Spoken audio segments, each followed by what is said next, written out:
우리 한국인들이 있기에 가능한 한국만의 삶과 문화, 그리고 시대의 변화 흐름에 맞게 바뀌어버린 현재 대한민국이 가진 가지각색의 모습은 이제는 더 이상 대한민국의 내부에서만 국한된 것이 아닌 우리나라를 처음 경험하는 외국인들에 의해 더욱 넓은 세계로 뻗어나가는 과정으로까지 이어져 현재 우리가 살고 있는 대한민국은 한국인들조차도 그 엄청난 가치를 전부 파악할 수 없을 정도로 현재 전 세계의 중심이 되어가고 있는데요. 특히 국토 대부분의 면적이 산악지대로 이루어져 있고 산을 매우 좋아하는 우리 한국인들의 특성으로 인해 우리나라 대부분의 산속에서 매우 쉽게 찾아볼 수 있는 특이한 시설과 효율적인 기술력들은 우리도 모르는 사이에 외국인들의 엄청난 흥미와 이목을 끌어 해외 여러 나라들에서 엄청난 이슈와 트렌드의 중심이 되기도 하는데요. 이 중 프랑스에 거주한다는 한 외국인 다큐멘터리 제작 감독은 다큐멘터리 제작의 소재를 찾기 위해 한국의 산을 방문했다가 한국의 산속에는 도저히 상상조차 할 수 없는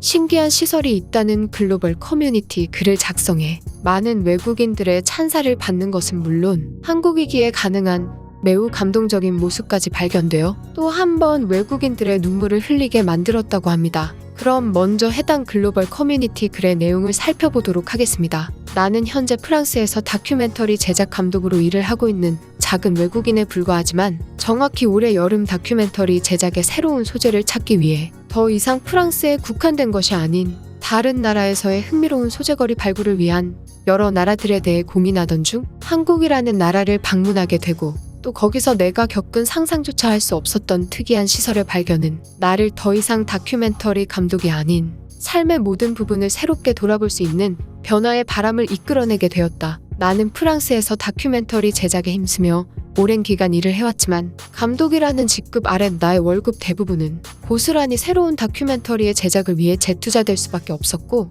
그렇게 나는 매일매일 돈이 부족해 은행의 힘을 빌리면서까지 고난에 가까운 다큐멘터리 제작 과정을 수년째 진행해오고 있었다. 특히 다큐멘터리 제작을 위해서는 세계 각국의 명소들이나 숨겨져 있는 멋진 공간들을 찾는 과정보다 그러한 공간들에 대한 촬영 협조와 비용을 지불하는 것이 더욱 큰 골칫거리인데 결국 이마저도 나는 더 이상의 자금을 사용할 수 없는 상황에 처해 제작 과정에 있어 사실상 모든 활동을 접을 수밖에 없는 시련의 구간에 도착하고 말았다. 결국 나는 나의 팀과 함께 마지막 다큐멘터리 제작을 해보기로 하고 최소한의 비용으로 최대의 흥미를 유발할 수 있는 나라들을 찾기 시작했다. 그때까지만 해도 한국이라는 나라는 우리의 선택지에 없었으나 인터넷상에서 처음으로 찾아본 한국만이 가지고 있는 산악지대 고유한 지형과 모습들은 나를 완전히 매료되게 만들었고 결국 나는 나의 팀들과 함께 올해 여름 한국에 도착하게 되었다. 그렇게 우리는 한국에 도착해 이미 한국에서 잘 알려져 있는 유명 명소의 산들을 마치 탐험하다시피 돌아다니며 거의 모든 공간을 촬영하기 시작했는데 그중 지리산이라는 산에서 나는 나의 두 눈을 믿을 수 없을 정도의 매우 특이한 시설물을 발견하게 되었다. 자율적인 취사를 할 수 있는 환경부터 도둑은 전혀 신경 쓰지 않는 듯한 자유로운 수면시설, 그리고 산을 타던 중 남은 비상용 물품들을 산악인들끼리 서로 자유롭게 기부할 수 있는 멋진 공간까지 갖추어진 그곳은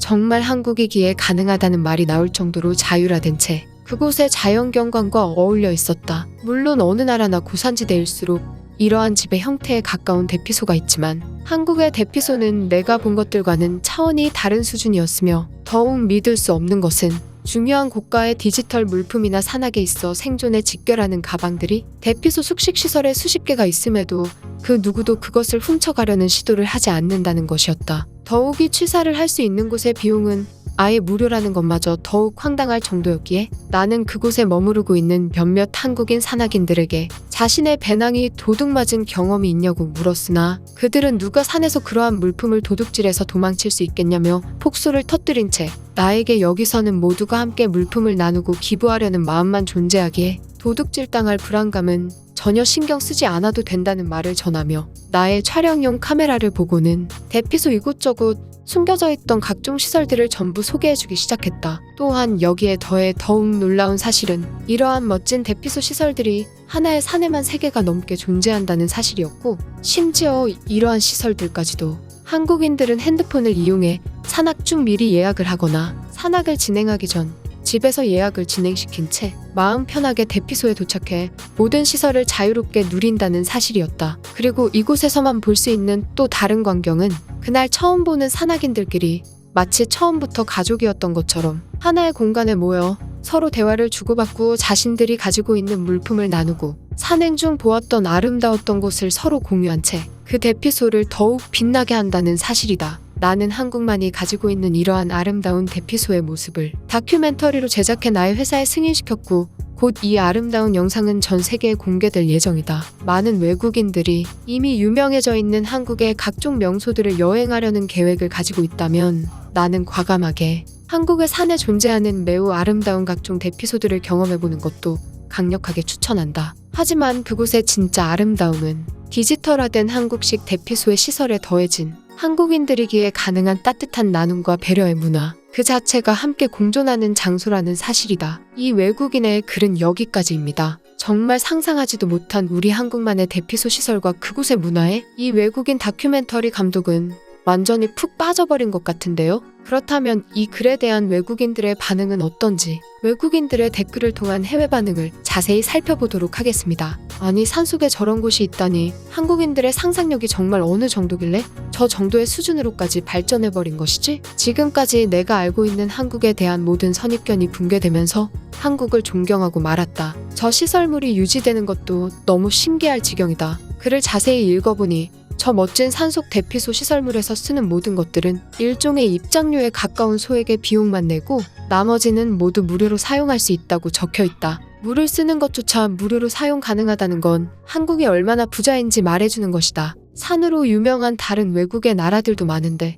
그러한 산들을 여행할 때마다 단 한 번도 한국의 저런 시설물과 같은 것을 본 기억조차 없다. 일종의 간이 대피소 시설은 어느 나라나 있지만 한국의 저 시설물은 대피소가 아니라 그냥 호텔과 다름없는 수준이다. 나처럼 소득 수준이 낮은 외국인들은 한국의 저런 대피소에서 계속해서 살아갈 수 있는 방법의 생존 제도는 아직 한국에 마련되어 있지 않은 것인가? 하루 종일 저 산에서 자연을 바라보면서 산을 찾아오는 따뜻한 사람들과 함께 지낸다면 한국이 천국인 것이다. 이 글을 믿어야 될지 말아야 될지 헷갈릴 지경이다. 고가의 디지털 물품들이 들어있는 산악용 가방들이 사방에 널려 있는데도 한국의 산악인들은 그것이 마치 가족의 물건인 것처럼 손조차 대지 않고 있다. 한국인들이 바보 같은 것인지 착한 것인지 헷갈린다. 당신과 같은 좋지 않은 생각을 가진 외국인들 때문에 한국을 제외한 외국은 도둑이 많다는 선입견이 계속해서 발생되고 있다. 실제 도둑이 많은 것은 맞지만 그 어떤 강한 제도를 활용하더라도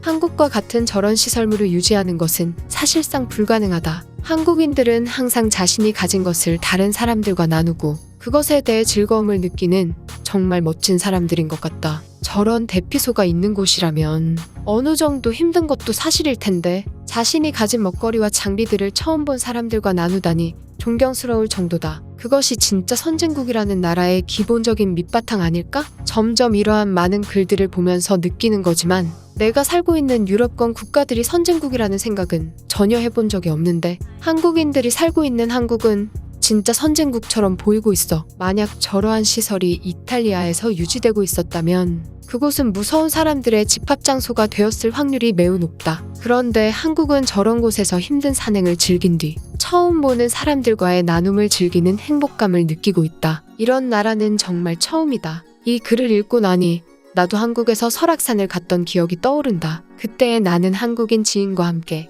한국에 유명하다는 모든 산을 전부 올라가는 즐거움을 느꼈었고 사진 속의 저 시설 또한 이용한 적이 있다. 한국은 우리가 상상하는 그 이상의 나라야. 한국이 부자 나라라는 것은 알고 있었는데 수십 명의 사람들에게 매일매일 무료로 물과 불, 그리고 심지어는 그러한 부자 사람들끼리 음식을 나누는 문화를 가지고 있다니 정말 상상도 못한 일이다. 저러한 대피시설을 미국에도 좀 설치해줬으면 좋겠어. 유감이지만 한국을 제외한 다른 나라에서는 저러한 공용 대피시설을 유지하는 것이 사실상 불가능하다. 당장 한국을 방문해서 실제 저곳을 이용해본다면 저러한 시설은 저곳을 방문하는 한국인들에 의해 유지되고 있다는 사실을 잊지 말아야 한다. 오늘 준비한 영상은 여기까지입니다. 시청해주신 여러분들의 구독과 좋아요, 댓글과 알림 설정은 속보 영상을 제작하는 데 큰 도움이 됩니다.